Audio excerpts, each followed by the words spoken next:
Hello everyone, welcome back to my YouTube channel. मेरा नाम है विपिन और आप देख रहे हैं life of Vipin tech. Red hat company के लिए काम कर रहा हूं जो कि सब्सिडरी है आईबीएम की। हमारे आज की वीडियो का टॉपिक रहेगा टाइप ऑफ डेवलपर्स।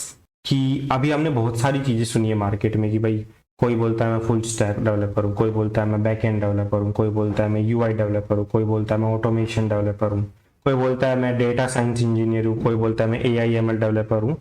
इन सब में क्या क्या डिफरेंस है, ये सबका क्या क्या स्पेसिफिक काम है और कौन से रोल के लिए कौन से टूल्स या लैंग्वेज आपको सीखने चाहिए, वो हम इस टॉपिक में कवर करेंगे, इस वीडियो में कवर करेंगे। अगेन जो ये डॉक्यूमेंट है इसका लिंक आपको डिस्क्रिप्शन में मिल जाएगा। तो शुरुआत करते हैं फ्रंट एंड डेवलपर। अभी फ्रंट से आप क्या समझ रहे हो, जो सामने है, ठीक है। जो डेवलपर वो चीजें डिजाइन करता है जो सीधे यूजर को दिखती है, जैसे आपको यूट्यूब दिख रहा है अभी, राइट, या इंस्टाग्राम दिख रहा है आपको।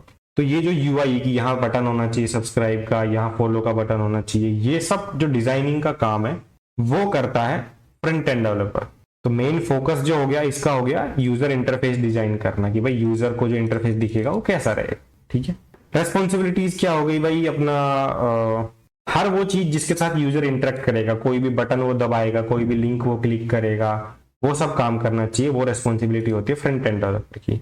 और की स्किल्स जो फ्रंट एंड डेवलपर के पास होने चाहिए भाई। फ्रंट एंड डेवलपमेंट के लिए आपको HTML, CSS, जावास्क्रिप्ट और फ्रेमवर्क्स जो कुछ होते हैं फ्रंट एंड डेवलपमेंट के लिए, अपने react JS, fast JS, angular JS, ये सब आने चाहिए फ्रंट एंड डेवलपमेंट के लिए। टूल्स में अगर हम बात करें तो भाई कोई भी एक आपका टेक्स्ट एडिटर होना चाहिए, चाहे विजुअल स्टूडियो कोड हो, चाहे सबलाइन हो, चाहे एटम हो या विम हो, या जो भी आपको पसंद हो। फिर एक version control, you should be aware of git, क्योंकि अलग अलग चेंजेस को मैनेज करने के लिए डेली एक प्रोजेक्ट पे अगर 10 लोग भी काम कर रहे हैं तो उन सबके अपने अपने वर्जन है, उन सबको मैनेजमेंट के लिए हम लोग गिट यूज करते हैं। और डीबगिंग टूल्स जो कि आपको पता होना चाहिए कि भाई अगर कुछ इश्यू आता है तो आप खुद से उसको कैसे डीबग करोगे। डीबग करना मतलब खुद से आप कैसे ट्राई करके देखोगे कि भाई हो रहा है कि नहीं हो रहा है। दूसरा जो टर्म आता है बैकएंड डेवलपर। बैकएंड डेवलपर नाम से ही समझ में आ रहा है जो पीछे काम कर रहा है, ठीक है। अगर हम एक अपना लोकल एग्जांपल अगर हम ले फ्रंट एंड डेवलपर का, तो वो कुछ इस तरह से हो जाएगा कि भाई अगर आप होटल या ढाबे में कहीं खाना खाने जाते हैं तो जो आपको मेन्यू दिखता है, जिस हिसाब से टेबल्स का अरेंजमेंट है, वो सब चीजें जो देखता है, that is the front end वाला बंदा। इसके बाद नेक्स्ट आता है बैक एंड डेवलपर। नाम से पता लग रहा है वो बंदा जो पीछे काम कर रहा है, जो सामने नहीं दिख रहा है। तो ये बंदा यूजुअली सर्वर साइड के लॉजिक्स लिखता है। अब सर्वर साइड के लॉजिक्स के लिए आपको सर्वर वगैरह थोड़ा सा पता होना चाहिए क्या है, उसके लिए एक वीडियो अगेन आई बटन में होवर कर रही होगी कि सर्वर क्या है, ये सब चीजें समझने के लिए। बट उस साइड जो काम है, जैसे कि मान लो अब आप कोई भी फोटो अपलोड करते हो, कोई भी वीडियो अपलोड करते हो, तो उसका प्रोसेसिंग जो होता है, यूट्यूब पे भी अगर आप वीडियो अपलोड करते हो तो बैकएंड में प्रोसेसिंग चलती है। या फिर आप व्हाट्सएप नया फोन में अगर डालते हो मान लो, तो आप नंबर डालते हो, बाकी सारी चैट वगैरह आपकी आ जाती है। ये सब चीजें पीछे हुई है जो आपको नहीं दिखती, वो सारा जो काम करता है वो बैक एंड डेवलपर है। अगर हमारा होटल वाला एग्जांपल ले तो जो हलवाई है या जो शेफ है जो खाना बना रहा है पीछे, वो नहीं दिखता है बट वो काम कर रहा है। तो इनकी मेन रेस्पॉन्सिबिलिटी होती है कि बैक एंड की चीजें सारी चलनी चाहिए, सर्वर से लेके डेटाबेस वगैरह में चीजें सही से स्टोर होनी चाहिए। और भाई डेटा प्रोसेसिंग, भाई कितनी स्पीड से तुम डेटा ला पा रहे हो ताकि फ्रंट एंड वाला दिखा सके उसको। अब बैक एंड के लिए बहुत सारी लैंग्वेजेस है, आप इनमें से कोई भी एक में एक्सपर्टी गेन कर सकते हो। पाइथन हो गई, जावा हो गई, रूबी हो गई, अब नोड जेएस हो गई, जो कि आपको इसके लिए जावास्क्रिप्ट आनी चाहिए नोड जेएस के लिए। तो देन C# हो गई, PHP हो गई। फिर आपको डेटाबेस मैनेजमेंट पता होना चाहिए। सो डेटाबेस इज लाइक एक स्टोरेज जहां पे पूरा डेटा रखा हुआ है कि भाई आपका नाम, आपका ईमेल एड्रेस, आपका पासवर्ड इनक्रिप्ट होके, आपकी प्रोफाइल फोटो, ये सब चीजें। अगर हमारे होटल वाला एग्जांपल ले तो भाई जो इनका स्टोरेज होता है, फ्रिज वगैरह, that is like a database जहां पे सारी चीजें स्टोर है। एपीआई डेवलपमेंट आपको पता होनी चाहिए। अगर आपका टूल एपीआई नहीं इंक्लूड करता, कुछ ऐसी चीजें करता है जो उसमें सिर्फ प्रोसेसिंग होती है सर्वर साइड की, तो वो सब आपको पता होना चाहिए। और टूल्स जो इसके लिए अगेन आपको कोई भी जो टूल्स, ये दो बेसिक टूल्स है, जो VS कोड, कोई भी एक टेक्स्ट एडिटर हो गया, गिट हो गया और डीबगिंग स्किल्स हो गए, वो तो आपको चाहिए ही चाहिए ऑलमोस्ट हर टाइप के डेवलपमेंट के लिए। बट बैकएंड वाले के लिए हो गया कि भाई आपको सर्वर के एनवायरनमेंट समझ में आने चाहिए, अपाचे हो गया या nginx हो गया, या फिर आपको क्लाउड प्लेटफॉर्म्स पता होनी चाहिए, क्योंकि यूजुअली आजकल सब लोग क्लाउड पे ही अपना डेटा रखते हैं, तो वो सब चीजें आपको पता होना चाहिए। देन डेटाबेस एक्चुअली वो तो हम कवर कर चुके हैं, राइट, हाँ, एसक्यूएल या मोंगोडीबी। देन आपको वर्जन कंट्रोल अगेन गिट ही होता है कि गिट का you should have, git is something you should know, चाहे आप कोई से भी टाइप के डेवलपर हो। नेक्स्ट जो आता है वो होता है फुल स्टैक डेवलपर। अब फुल स्टैक डेवलपर एक ऐसा बंदा होता है जिसको फ्रंट एंड का भी काम पता है और बैक एंड का भी पता है। अगर हम अपना लोकल वाला एग्जांपल ले तो अगर आप कभी चाय की टपरी पे गए हो तो भाई वो बंदा चाय बनाता भी है और आपको देता भी है, तो वो पीछे का काम भी करता है, बनाने वाला भी, उसको डेटाबेस का भी सब पता होता है, उसको सब चीजें पता होती है, उसको फ्रंट एंड का भी पता होता है कि यूजर को अगर डिस्प्ले करने के लिए चेंजेस करने हैं, भाई बटन को इधर उधर करना है, सारी चीजें। ये बहुत मैं बेसिक एग्जांपल दे रहा हूँ बटन मूवमेंट का, बट काफी चीजें होती है। तो ये बंदे के डीबगिंग स्किल्स अगेन काफी हाई होते हैं क्योंकि इसको पूरा फ्लो पता होता है कि पीछे से डेटा कैसे आ रहा है, आगे कैसे मैप हो रहा है। तो अगेन फोकस इसका दोनों का ही होता है, रेस्पॉन्सिबिलिटीज इनकी दोनों साइड की हो गई कि इनको यूजर साइड पे भी काम करना पड़ता है, क्लाइंट साइड पे भी जो दिखता है उस पे भी, और बैक एंड साइड पे भी, सर्वर साइड पे भी काम इनको करना पड़ता है। तो अब इसके स्किल्स दोनों को कंबाइन करके हो गए, आपको HTML, JavaScript, CSS, front end वाले टूल्स भी पता होने चाहिए और आपको बैक एंड वाले भी टूल पता होने चाहिए। डिपेंड्स ऑन योर कंपनी की, अगर आपकी कंपनी पाइथन यूज कर रही है बैक एंड में तो आपको पाइथन पता होनी चाहिए, रूबी यूज कर रही है तो रूबी पता होना चाहिए, ऐसे करके। और टूल्स तो सेम ही है, दोनों को कंबाइन कर दो भाई, डेटाबेस आना चाहिए, फ्रेमवर्क आने चाहिए, रिएक्ट वगैरह, AWS वगैरह पता होना चाहिए, डेटाबेस वगैरह पता होना चाहिए, और गिट तो सब में कॉमन है, ठीक है। नेक्स्ट आता है कि मोबाइल डेवलपर क्या होता है। नाम से पता लग रहा है जो मोबाइल के एप्लीकेशन जो बंदा बना रहा है वो एक मोबाइल डेवलपर है। अब व्हाट्सएप का हम बेस्ट या यूट्यूब का हम बेस्ट एग्जांपल है। यूट्यूब आप मोबाइल में भी देखते हो और आप अपने लैपटॉप वगैरह पे भी देखते हो, आप इवन आप टीवी तक में देखते हो लैपटॉप, ठीक है। तो उस एक ही ऐप का मोबाइल वाला वर्जन जो बंदा बना रहा है that is the mobile app developer. अब फोकस इनका मेन सीधा ये कि भाई मोबाइल के एप्लीकेशंस बनाना। रेस्पॉन्सिबिलिटीज इनकी क्या क्या है भाई, अगर ऐप बना रहे हो तो भाई अपना सही से चले, एंड्रॉइड में भी उसको iOS कंपैटिबल भी करना, या अलग अलग जो OS है, अब वॉच वाले में भी आजकल मैसेजेस आने लग गए, तो उन सब चीजों में सारी चीजें चले, वो इनका रेस्पॉन्सिबिलिटी होता है ऐप बनाने के लिए। अब ऐप बनाने में जो लैंग्वेजेस यूज होती है यूजुअली हम लोग अगर iOS की बात करें तो स्विफ्ट करके लैंग्वेज है, स्विफ्ट करके लैंग्वेज है iOS के लिए। देन जावा या कोटलिन करके लैंग्वेज है एंड्रॉइड ऐप डेवलपमेंट के लिए, बट आजकल जावास्क्रिप्ट भी काफी फेमस है using React Native for the app development. Flutter is also a popular tool, I guess ये डेप्रिकेट हो चुका है बट अभी भी काफी पॉपुलर है। और भाई UI UX के प्रिंसिपल की भाई अभी आपको UI वाला इंप्लीमेंटेशन आना चाहिए इस चीज में। अब मोबाइल डेवलपर में भी फ्रंट एंड बैक एंड अलग से हो जाते हैं, क्योंकि अब बैक एंड वाला डेवलपर है ना वो एक ऐसी चीज स्टैंडर्डाइज बना सकता है कि भाई उसने एक ऐसी API बनाई जो फ्रंट एंड में वेबसाइट वाले भी यूज कर ले, फ्रंट एंड वाले भी और मोबाइल ऐप वाले भी यूज कर ले, तो वो थोड़ा कॉमन हो जाता है। बट मोबाइल डेवलपर के अंदर भी आप सब डिवाइड कर सकते हो कि भाई इसका अलग फ्रंट एंड वाला हो गया, इसका अलग बैक एंड वाला हो गया, बट यूजुअली लोग इतना करते नहीं है क्योंकि जस्ट एक नाम आ जाता है कि मोबाइल डेवलपर। टूल्स की अगर हम बात करें तो भाई Xcode is the you can say text editor, but again you can use Android Studio which is most famous for the mobile development। और मोबाइल टेस्टिंग के लिए भी काफी टूल्स होते हैं जो आपको फेमिलियर होने चाहिए, और डीबगिंग स्किल्स तो definitely you should know. Git यहाँ पे नहीं लिखा है बट गिट तो आप मान के चलो ही। नेक्स्ट आता है डेवऑप्स इंजीनियर। अब डेवऑप्स एक ऐसा बंदा होता है जो डेवलपमेंट के भी काम थोड़े करता है और थोड़े से ऑपरेशंस के भी काम करता है। ऑपरेशंस के काम मतलब ऐसा हो गया कि कुछ नया जो डेवलपर ने मर्ज किया उसको डिप्लॉय करना। व्हेन आई से डिप्लॉय मतलब वो चेंजेस को लेके आना सामने यूजर के, या फिर वो चेंज टेस्ट करने के लिए टेस्टिंग इंजीनियर को भेजने हैं, तो हर बार उस चीज को नए चेंज को अप्लाई करना कि भाई टेस्टर भी नया चेंज कर सके, वो सब चीजें हो गई। तो ये एक ऐसा बंदा होता है जो एक गैप फिल करता है डेवलपर और जो ऑपरेशंस होते हैं उनके बीच में, क्योंकि डेवलपमेंट में आप फुल काम कर रहे हो, आप भाई जावा पे आप काम कर रहे हो किसी भी लैंग्वेज पे, एक ही बंदा डेवलपमेंट प्लस उसको यूजर्स के पास भेजना या ऐसी चीजें नहीं कर सकता। अगर आप बात कर रहे हो लार्ज स्केल एप्लीकेशन की, उसमें आपको चाहिए होते हैं मल्टीपल लोग, तो ये वो बंदा होता है जो एक गैप होता है between development and operation team, और इसको थोड़ा थोड़ा सबका मालूम होता है। जैसे मैं एक डेवऑप्स हूँ तो मेरे को डेवलपमेंट साइड का भी पता है, कभी कभी मैं वहां भी फिक्सेस भेज देता हूँ, पैचेस भेज देता हूँ। मेरे को टेस्टिंग का भी पता है, मैं थोड़ा थोड़ा टेस्टिंग का भी करता हूँ कि कुछ बग वगैरह ना हो, और ऑटोमेशन पाइपलाइन बनाना हो गया, वो सब भी मैं करता हूँ। तो डेवऑप्स इज समथिंग जिसको सब पता है थोड़ा थोड़ा। इसका फोकस होता है कि मेन ऑटोमेशन करना चीजों का, डिप्लॉयमेंट करना चीजों का, और इंफ्रास्ट्रक्चर मैनेजमेंट करना। कि भाई ऐसा नहीं है कि आप स्पेस या रिसोर्सेज यूज किए ही जा रहे, you should have some limit और some standard to do those things. Responsibilities again it's a bridge जो डेवलपर और ऑपरेशंस के बीच में होता है। इसका मेन काम ऑटोमेशन का होता है, इन शॉर्ट पाइपलाइंस बनाना कि जैसे ही डेवलपर कुछ भी चेंज करे वो तुरंत टेस्टिंग वाले के पास या यूजर्स के पास पहुंच जाए। इसके लिए बहुत सारे टूल्स आपको लगते हैं। अगर CI/CD टूल्स की हम बात करें तो जेनकिंस है, टेक्टोन है, जूल है, गिटलैब CI है, गिटहब CI है, अलग अलग है। फंडामेंटल सबके सेम ही है।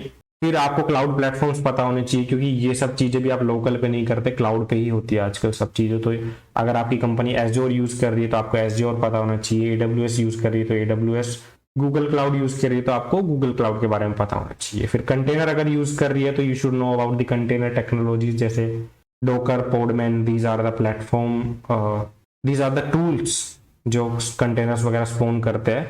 और अगर आप इंफ्रास्ट्रक्चर मैनेज कर रहे हो तो you should know about the container infrastructure management tools जैसे ओपन शिफ्ट हो गया, क्यूबरनेटिस हो गया। और अगर आप VMs या प्राइवेट क्लाउड्स वगैरह में बात कर रहे हो तो you should know about open stack और ऐसी चीजें। टूल्स की अगर हम लोग वापस से बात करें तो गिट तो सबको पता होना चाहिए। उसके अलावा आपको क्लाउड मैनेजमेंट टूल्स पता होना चाहिए और ऑटोमेशन टूल्स पता होना चाहिए। ऑटोमेशन टूल्स जैसे अभी मोबाइल ऐप अगर आप ऑटोमेट कर रहे हो तो एपीएम करके एक है। अगर आप वेबसाइट का ऑटोमेशन कर रहे हो तो बहुत सारे आ जाते हैं अपने। जावास्क्रिप्ट के अलग है, पाइथन के अलग है, सबके अपने अपने। देन आता है गेम डेवलपर। अब सबको नाम से तो समझ आ ही जाना चाहिए कि वो बंदा जो गेम बना रहा है उसको गेम डेवलपर बोलते हैं। ठीक है, फोकस सबका क्लियर है, चाहे वो पीसी पे बना रहा हो, चाहे वो कंसोल अगर हम बोले तो एक्सबॉक्स हो गया, PS डिवाइसेस हो गए, PS5, PS4 इन सब पे बना रहा है, या चाहे मोबाइल पे बना रहा है। रेस्पॉन्सिबिलिटीज हो गई भाई, इसका बंदे का काम है कि इसको गेम बनाने, लॉजिक्स डेवलप करने, गेम की फिजिक्स मेंटेन करनी है, ग्राफिक्स वगैरह डिजाइन करने हैं गेम्स के। अब चाहे उसमें आप AI वगैरह डालो, क्योंकि PUBG अगर आप लोगों ने खेला तो आपने, या कोई भी आपने सुना होगा बोट होते हैं गेम्स में, या रोबोट प्लेयर, या कोई भी, अगर आपने चेस तो सुना ही होगा ऑनलाइन, तो सामने वाला जो बंदा चलता है वो ऑटोमेटिकली चलता है। कंप्यूटर के साथ अगर आप चेस खेलो तो, या मोबाइल में अगर आप मोबाइल के साथ चेस खेलो तो वो क्या चाल चलेगा अगली, वो सब चीजें AI के थ्रू इंटीग्रेट करके जो भी काम होता है वो सब एक गेम डेवलपर करता है। गेम डेवलपमेंट के लिए बहुत रिक्वायर्ड है आपको C++ या C#, क्योंकि यही ज्यादा पॉपुलर लैंग्वेज है।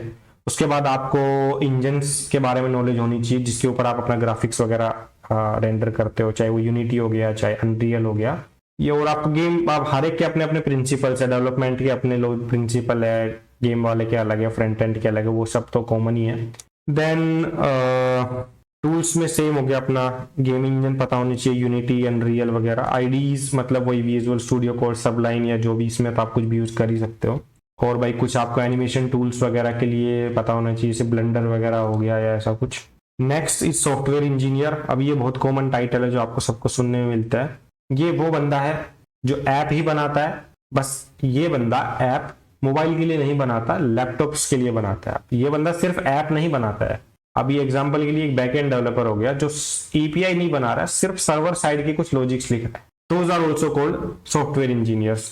बैकएंड डेवलपर्स को भी काफी कंपनीज सॉफ्टवेयर इंजीनियर बोलती है, क्योंकि वो सर्वर साइड का काम कर रहा है। तो ये वो लोग होते हैं जो लैपटॉप या कंप्यूटर या सर्वर से रिलेटेड कोई काम कर रहे हैं, चाहे वो डिबगिंग हो गया, चाहे वो बनाना हो गया, चाहे कुछ भी हो गया। ठीक है, अब इसमें भी बहुत सारी लैंग्वेजेस है, but most famous, most common are C language, C++, Java हो गई, पाइथन आजकल बहुत ज्यादा यूज हो रही है।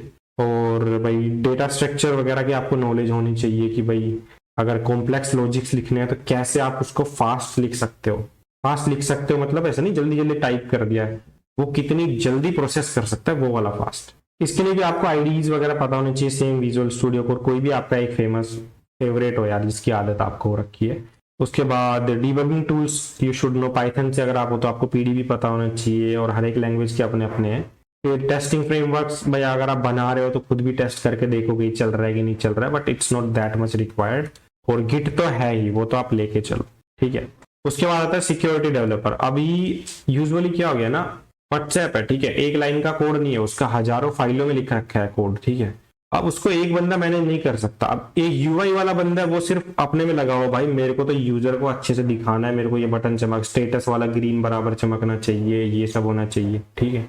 वो फ्रंट एंड वाला लगा हुआ है, बैक एंड वाला लगा हुआ है कि भाई जैसे ही वो क्लिक करे तो उसके पास फोटो पीछे से आ जानी चाहिए, या अगर वो वापस कहीं दूसरे फोन में लॉगिन कर रहा है तो पूरी चैट उठ के आ जानी चाहिए। सब लोग लगे पड़े अपना अपना डेवलपमेंट करने में। मोबाइल ऐप वाला अपना ऐप बनाने में लगा है, वेबसाइट वाला व्हाट्सएप का वेब वर्जन बनाने में लगा हुआ है।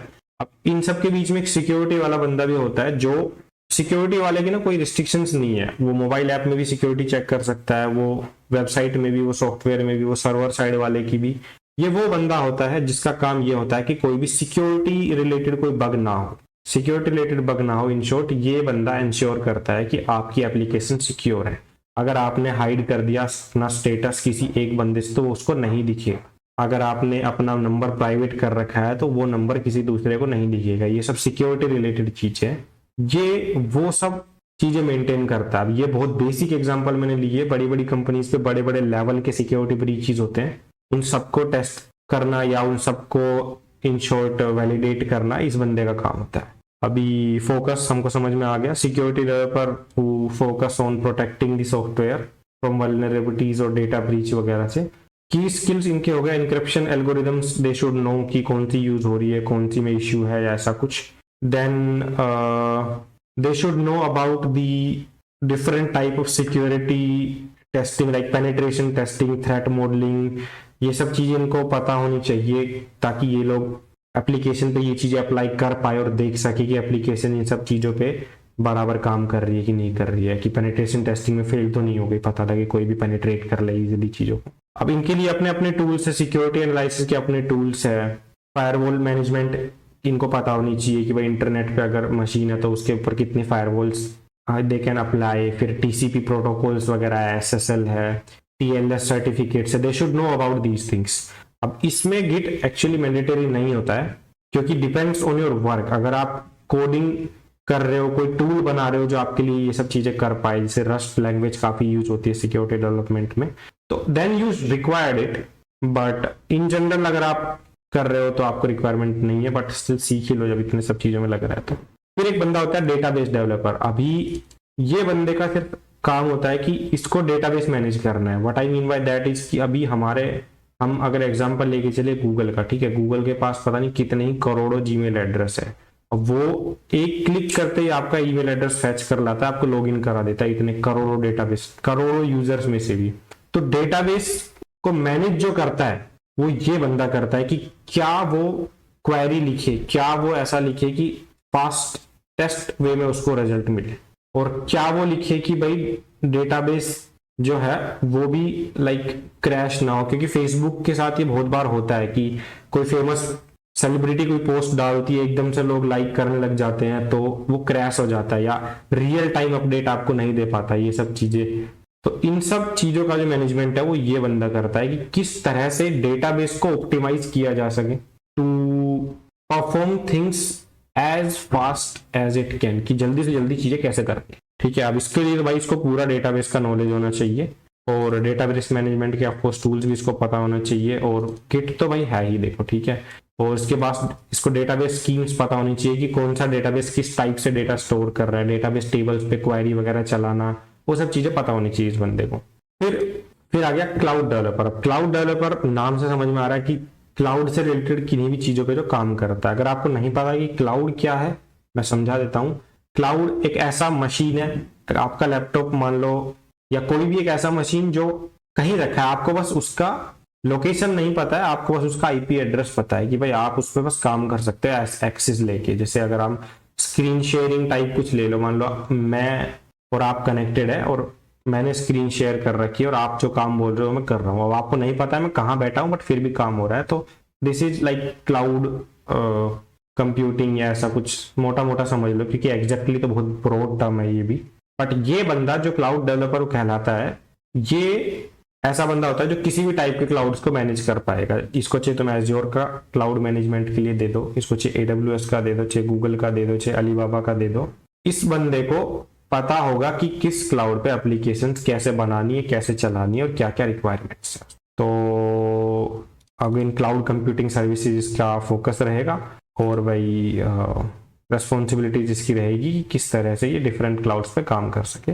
टेक्नोलॉजीज अगर हम बात करें की स्किल्स, इसको पता होना चाहिए AWS, एज़्योर, GCP, अलीबाबा और ओपन स्टैक वगैरह के थ्रू कैसे they can manage there architecture और इंफ्रास्ट्रक्चर। फिर टूल्स की अगर हम बात करें तो इसको पता होना चाहिए क्लाउड SDK। क्लाउड SDK मतलब कि अलीबाबा का अपना एक यू कैन से सॉफ्टवेयर है मैनेज करने का क्लाउड का। अभी GCP का अपना एक टूल है GCP करके गूगल का। सिमिलरली तो इसको सबके चीज़ों में पता होना चाहिए कि भाई अगर GCP पे काम कर रहा है तो GCP का कैसा क्या क्या आर्ग्यूमेंट्स है इस कमांड्स के, और ऐसी चीज़ें पता होनी चाहिए इसको। फिर अगर ये कंटेनराइज एनवायरनमेंट में काम कर रहा है तो he should know about Docker, Podman, Kubernetes, OpenShift और इन सब चीज़ों के लिए। IDE मैंडेटरी होता है, गिट भी इसमें डाल सकते हो आप। अब आता है UI UX डिजाइनर या डेवलपर। अब देखो फ्रंट एंड और UI UX में कंफ्यूज मत होना। Front end developer is someone जो डिजाइन कर रहा है कि बटन काम कर रहा है कि नहीं कर रहा है, बटन जो है वो ब्लू कलर का बोला है तो ब्लू कलर का दिख रहा है कि नहीं दिख रहा है, आपको रेड कलर का यूट्यूब का आइकन दिख रहा है कि नहीं दिख रहा है, या यूट्यूब बटन पे आप क्लिक कर रहे थे आप होम पेज पे जा रहे हो कि नहीं जा रहे हो, वो काम फ्रंट एंड वाला करता है। UI UX डिजाइनर वो बंदा होता है जो ये डिसाइड करता है कि उसको लाल कलर का दिखाना है तो लाल का दिखाना है, या ऐसा ले लो कि सब्सक्राइब बटन भाई वीडियो के नीचे होना चाहिए, कमेंट्स उसके नीचे होनी चाहिए, कि प्लेसमेंट कहाँ रहेगा, वीडियो ऊपर दिखनी चाहिए कि नीचे दिखनी चाहिए।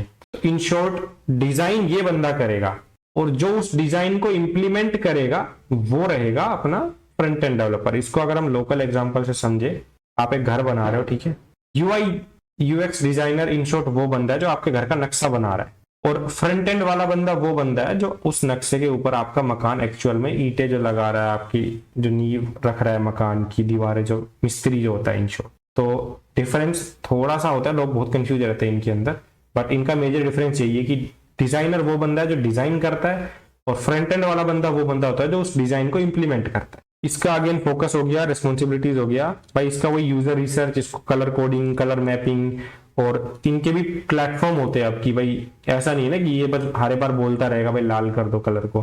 तो ये एक प्रॉपर डिजाइन रेडी करता है फिग्मा में या स्केच के अंदर, या फिर अपना गूगल स्लाइड्स में, या जहां भी जो भी कंपनी प्रीफर करती है।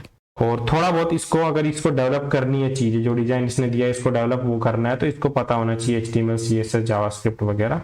तो इसके अगर टूल्स की बात करें तो अगेन फिग्मा हो गया, काफी फेमस है। एडोब का तो नाम सबने ही सुना, ये PDF वगैरह ओपन करने के लिए, तो एडोब भी एक टूल प्रोवाइड कराता है जो डिजाइनिंग के काम आता है, और थोड़े बहुत वेब डेवलपमेंट टूल्स। नेक्स्ट हो गया AIML डेवलपर। अभी ये एक नया टर्म आया है क्योंकि AIML रिसेंटली काफी पॉपुलर हुआ है। ये वो बंदा है, इसका काम कुछ भी हो सकता है रिलेटेड टू AIML। अब चाहे वो AIML के जो बेसिक मॉडल्स होते हैं, कि भाई मान लो एक मॉडल है जो सिर्फ आपको एस्ट्रोलॉजी के बारे में बताएगा, क्योंकि बहुत सारे ऐप आजकल चल रहे हैं इसके, या फिर एक मॉडल ऐसा है जो आपको सिर्फ कोडिंग रिलेटेड चीजें बताएगा। अगर हम अमेजोन की बात करें तो अमेजोन का जो चैट सपोर्ट है, कि भाई आप क्लिक करते हो आइटम, वो आपको बता देता है कब डिलीवर होगा, व्हाट्सएप चैट के जैसे। तो इस तरह के मॉडल्स को बनाना या उन मॉडल्स को ट्रेन करना, वो दोनों काम ये बंदा करता है, AIML वाला जो होता है। तो इसके रोल्स हो गए बिल्डिंग ए सिस्टम जो हाँ डिसीजन ले पाए, कि भाई अगर इसने पूछा ऑर्डर कब आएगा तो वो बता पाए कि भाई 10 तारीख तक आ जाएगा तेरा। फिर इनका हाँ एल्गोरिदम पे काम करना हो गया, और भाई एल्गोरिदम पे काम करना मतलब न्यूरल नेटवर्क्स वगैरह पे काम करना, और भाई कौन सा मॉडल इनको बेस बनाना होता है, कि भाई फेसबुक वाला यूज करना है, गूगल का यूज करना है। आजकल बहुत सब लोग अपना अपना मॉडल भी रिलीज कर रहे हैं। इसके स्किल्स में पाइथन डेफिनेटली आएगी, क्योंकि पाइथन सबसे फेमस लैंग्वेज है आज के टाइम पे AIML में। देन R नाम की एक लैंग्वेज है, देन डीप लर्निंग फ्रेमवर्क्स, अपने frameworks these are the popular libraries जो पाइथन प्रोवाइड कराती है AML के लिए। टेंसरफ्लो हो गया, पाइटॉर्च हो गया। दे should know a little about data analysis, because बिना डेटा के तो कुछ भी ट्रेन नहीं हो सकता है AI में, तो they should know a little about that. Then natural language processing हो गया, तो ये वो लैंग्वेज है जो इन शॉर्ट आपके AIML के मॉडल यूज करते हैं to make any decision. Tools में अब आपको मशीन लर्निंग के लाइब्रेरीज पता होनी चाहिए, जैसे टेंसरफ्लो, पाइटॉर्च। और भाई डेटा प्रोसेसिंग के लिए अगर हम बात करें, डेटा एनालिसिस टूल्स आपको पता होना चाहिए जो यूज करते हैं आजकल मार्केट के अंदर। और you should know about a few large language models, LLMs। अब हम बात करते हैं एम्बेडेड सिस्टम डेवलपर। अब एम्बेडेड सिस्टम डेवलपर और सॉफ्टवेयर इंजीनियर दोनों काफी सिमिलर टर्म है। एम्बेडेड सिस्टम डेवलपर वो डेवलपर होता है जो आपके ड्राइवर्स बनाता है। अभी ड्राइवर्स कुछ लोगों को नहीं समझ आएगा, मैं इन शॉर्ट समझाता हूँ आपको। ये बंदे वो बंदे हैं जो डायरेक्टली हार्डवेयर के साथ वाली चीजें बनाते हैं, जैसे कि आपका कैमरा आपने देखा होगा आजकल सीधा वाईफाई से कनेक्ट करो और आप कहीं भी बैठे देख सकते हो, और फिर वो मोशन डिटेक्टर वगैरह वो सब टाइप की जो चीजें बनाते हैं ये लोग, these are considered as embedded system developer, क्योंकि इनका काम एकदम ही अलग हो जाता है। ना तो ये बैक एंड ही है, ना फ्रंट एंड ही है, ना कोई और टाइप जितने भी हमने पढ़े। तो इनका फोकस तो सेम हो गया कि developing software for hardware devices. भाई हार्डवेयर के लिए बनाएगा सॉफ्टवेयर तभी तो सॉफ्टवेयर डेवलपर कहलाएगा। और इनकी मेन रेस्पॉन्सिबिलिटीज हो गई कि एम्बेडेड सिस्टम्स जो होते हैं उनके लिए सॉफ्टवेयर बनाना, जैसे कैमरे के लिए हो गया, अपने जो पोछा मारने की मशीन भी आती है आजकल उन सब चीज़ों के लिए हो गया, तो लाइक माइक्रो कंट्रोलर हो गया, आईओटी डिवाइसेस मतलब कि अपना आजकल कैमरे वाली घंटी डोरबेल वगैरह भी लगने लग गए उन सब चीज़ों के लिए, या रोबोटिक्स के लिए जो भी सॉफ्टवेयर डेवलप होगा वो ये बंदा देखेगा। इसके लिए C++ और असेंबली लैंग्वेज मतलब जितनी भी लो लेवल लैंग्वेज है you should no, because high level language डालते ही चीजें स्लो हो जाएगी और फिर काम खराब हो जाता है। स्लो स्पीड सबको तुरंत चाहिए आजकल काम। देन ऑफ कोर्स टूल्स में तो आईडी तो होगा ही होगा, डीबगिंग टूल्स भी सब में होगा, और हार्डवेयर की नॉलेज भी आपको होनी चाहिए। लैपटॉप्स के जो कंपोनेंट्स इंटीग्रेशंस का ले लो, या रास्पबेरी पाई समथिंग लाइक स्मॉल सीपीयू, छोटा सा सीपीयू होता है 7-8 हज़ार का आ जाता है जो पूरा लैपटॉप बना देता है आपको। अभी तक हमने जितने भी डेवलपर पढ़े ना वो सब एक सिस्टमेटिक चीज बना रहे हैं, सब चीजों के एक स्टैंडर्ड है। लेकिन ब्लॉकचेन डेवलपर एक ऐसा डेवलपर है जो मेक श्योर करता है कि एक ऐसा एप्लीकेशन जो सेंट्रलाइज नहीं हो, मतलब कोई एक बंदा उस पर कंट्रोल नहीं कर रहा हो, और it work in A form of network, कि वो उसको आप यूजुअली बड़े बड़े प्रॉब्लम्स दो वो ऑटोमेटिकली एक नेटवर्क सेटअप करती है, यूजिंग दीज नेटवर्क्स वो उसको रिजोल्व करती है। तो इस टाइप की जो टेक्नोलॉजीज पे काम करते हैं these are the blockchain developers. जैसे कि इसकी रेस्पॉन्सिबिलिटीज अगर हम देखें तो they maintain a blockchain network smart contracts, ताकि इनको पता रहे कि this is a node of a blockchain और something like that. Your decentralize app की अगर हम बात करें तो ये यूजुअली, जैसे बिटकॉइन का नाम तो सबने सुना ही है, तो that is kind of a blockchain network only, कि अब वो कंप्लीटली डिसेंट्रलाइज है, किसी को नहीं पता कि ओरिजिन क्या है। हर बंदे के पास अपना अपना एक, जिसके किसी पास भी बिटकॉइन है या कोई भी क्रिप्टो करेंसी है, क्रिप्टो करेंसी में सबसे ज्यादा यही यूज होता है ब्लॉकचेन टेक्नोलॉजी इन शॉर्ट। तो इसके लिए आपको इथेरियम अभी एक कॉइन भी है और एक टेक्नोलॉजी भी है, अब लाइक एक टूल ही है, वो आपको पता होना चाहिए। देन कॉन्ट्रैक्ट डेवलपमेंट आपको पता होना चाहिए, क्रिप्टोग्राफी एल्गोरिथम्स आपको पता होने चाहिए, और decentralise technologies you should know to be a blockchain developer. इसके स्कोप बहुत लिमिटेड है क्योंकि ब्लॉकचेन डेवलपर के, और भाई अब इसके तो प्लेटफॉर्म भी एकदम यूनिक ही मिलते हैं आपको, कि वॉलेट्स डेवलपमेंट, ब्लॉकचेन एक्सप्लोरर, या अपना blockchain network developer, decentralise app के लिए जो टूल्स यूज होते हैं वो सब चीजें इन्होंने नाम भी दे रखा है, इथीरियम, हाइपरलेगर और ट्रफल। तो ये इनके फ्रेमवर्क से जो ये लोग यूज करते हैं to develop their things. Next one is QA, quality assurance developer या टेस्टर। अभी क्यूए का बहुत ही अहम रोल होता है किसी भी सॉफ्टवेयर के डेवलपमेंट में, क्योंकि ये हर टाइप की फंक्शनलिटी टेस्ट करता है। कि अगर यूजुअली आजकल लोग ऐसे बोलते हैं कि क्लिक क्लिक क्लिक वाला टाइप करता है क्यूए, बट इसके अलावा बहुत सी चीजें होती है, जैसे ऑटोमेशन लिखना हो गया, अभी पाइपलाइंस अपना ऑटोमेशन रन करने के लिए लिखने का टास्क हो गया। बट मेन फोकस जो होता है इनका टेस्टिंग का होता है, कि अगर आप मान लो आपने ये चीज तो सुनी होगी यार, गवर्नमेंट के सर्वर्स क्रैश हो रहे हैं ऐसा कुछ, these are not at all tested. ये सर्वर्स, ये वेबसाइट्स कभी टेस्टेड नहीं होती है अच्छे से। एक क्यूए डेवलपर का काम यही होता है कि वो टेस्ट करे अच्छे से, चाहे वो वेबसाइट हो चाहे वो मोबाइल ऐप हो। अब टेस्टिंग में बहुत सारे फेज होते हैं। एपीआईज टेस्टिंग हो गया, कि भाई आपका एपीआई रेस्पॉन्स सही आ रहा है कि नहीं, एपीआई कितनी फास्ट रेस्पॉन्स कर रही है, वो सब चीजें। एक यूआई पार्ट हो गया, कि भाई यूआई पे सारी चीजें सही दिख रही है, क्लिक्स काम कर रहे हैं नहीं कर रहे, बटन्स वगैरह जो भी है, या फिर कमेंट वगैरह ऐड करना काम कर रहा है कि नहीं कर रहा है। फिर सीएलआई पार्ट का हो गया, कि अगर सीएलआई बहुत कम आई गेस लोग यूज करते हैं, स्टूडेंट्स तो बिल्कुल ही यूज नहीं करते जहां तक मेरा ऐसा मानना है। बट सीएलआई, अगर आपका एप्लीकेशन सीएलआई बेस्ड है तो उसकी टेस्टिंग करना, वहां तो चीजें नहीं फट रही है। फिर अपना हो गया यूजेबिलिटी टेस्टिंग की भाई कुछ ऐसी चीजें होती है जो यूआई डिजाइनर ने बना दी, फ्रंट एंड वाले ने डिजाइन कर दी, बट उसका कोई सेंस ही नहीं होता है। तो ये सब जो चीजें हैं वो टेस्ट करना is a part of QA. अब टेस्ट करने के बाद इस चीज को रिपोर्ट करना डेवलपर को कि भाई ये इश्यू है, और फिर वापस से वो फिक्स कर देगा डेवलपर, तो उसको वापस से वेरीफाई करना। These are the main focus and responsibilities for a QA. अब क्यूए के लिए आपको स्किल्स होने चाहिए। You should know about the automation framework. Selenium बहुत पॉपुलर फ्रेमवर्क है। अब सेलेनियम मल्टीपल लैंग्वेजेस में लिखा जा सकता है, जावा में, पाइथन में, जावास्क्रिप्ट में। JUnit अगेन एक काफी पॉपुलर फ्रेमवर्क है for using the API testing and all those things.